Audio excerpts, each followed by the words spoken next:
The World Baseball Classic is underway. Things got started in Taiwan with a couple games in Pool A, and in about half a day's time, Pool B gets in on the action. 5 countries are involved: Japan, Korea, Australia, China, and the Czech Republic. All games will take place at Tokyo Dome. Here's the schedule. It all kicks off with Australia and Korea meeting on Thursday, March 9th at noon Japan time.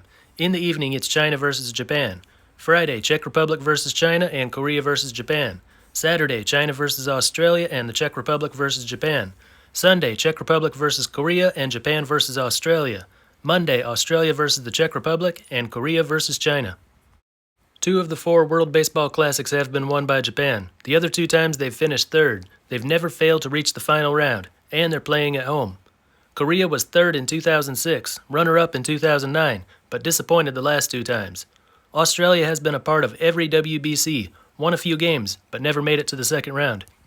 Same story for China, a couple wins but always out in the first round, and they were winless in the last WBC, which included an 11-0 loss to Australia. The Czech Republic is playing in the WBC for the first time. After losing in the qualifiers the last 2 times, they finally made it this time. This pool definitely has its favorites, its underdogs, and its long shots for advancing out of the first round. No other pool has such a wide range of teams from top to bottom. Let's look at pitching first. Japan has 2 major league aces, Ohtani and Darvish. Then you've got the 2 best starting pitchers in NPB, Yoshinobu Yamamoto and Roki Sasaki. Those 2 may even be better than Ohtani and Darvish.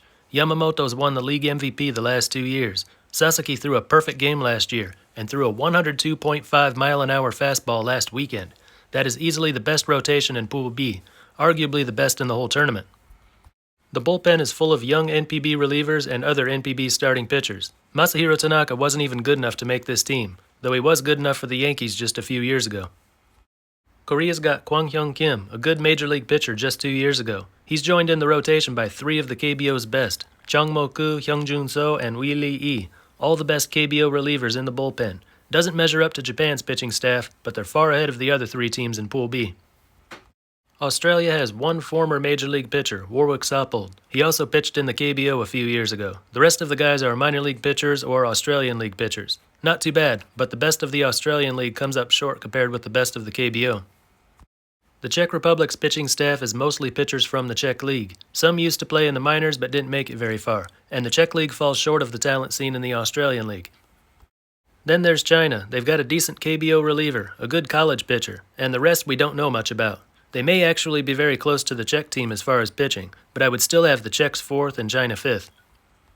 The rest of the teams are not close at all. Japan is clearly the number 1 pitching team. Korea is way ahead of Australia. Australia is well ahead of the Czech Republic.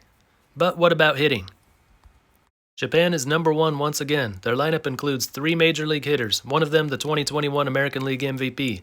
The rest of their hitters are the best of NPB, led by Munetaka Murakami, who hit 56 home runs last year. Next best hitting team is Korea. They've got 2 major league infielders, Ha Sung Kim, a starting shortstop for the Padres, Tommy Edman, a Gold Glove winning second baseman. The rest of the lineup includes all the best hitters from the KBO, led by reigning league MVP Jung-hoo Lee, coming soon to a major league city near you. Third is Australia, 1 major league hitter in their lineup, Aaron Whitefield. Hasn't played much at the major league level, but he has made it there. Played there just a year ago. Their other hitters are, once again, minor leaguers and Australian League hitters. The Czech team is 4th. They're actually pretty close for hitting. 1 former major league player, Eric Sogard, just played in MLB 2 years ago. There's also Martin Cervenka, a AAA player just a couple years ago. Others with minor league experience, and the best from the Czech League.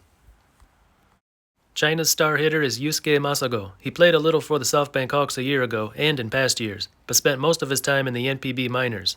For the rest of their hitters, and the pitchers too, the highest level of experience they've got is playing in an independent league 4 years ago, and they didn't do very well. So the order should be pretty obvious here. Number 1, Japan.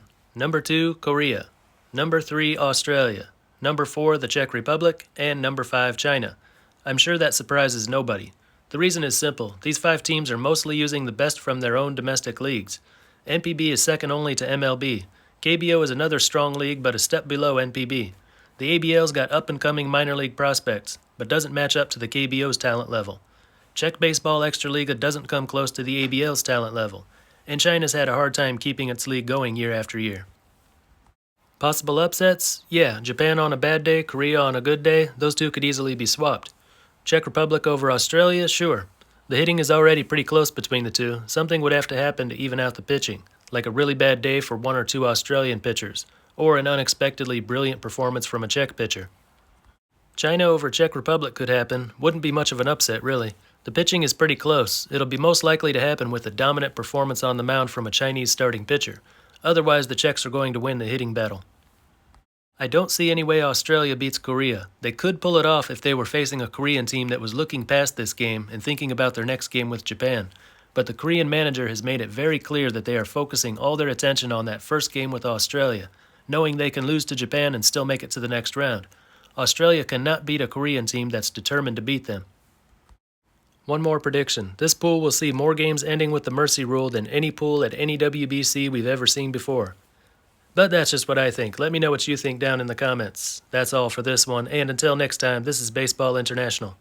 See ya.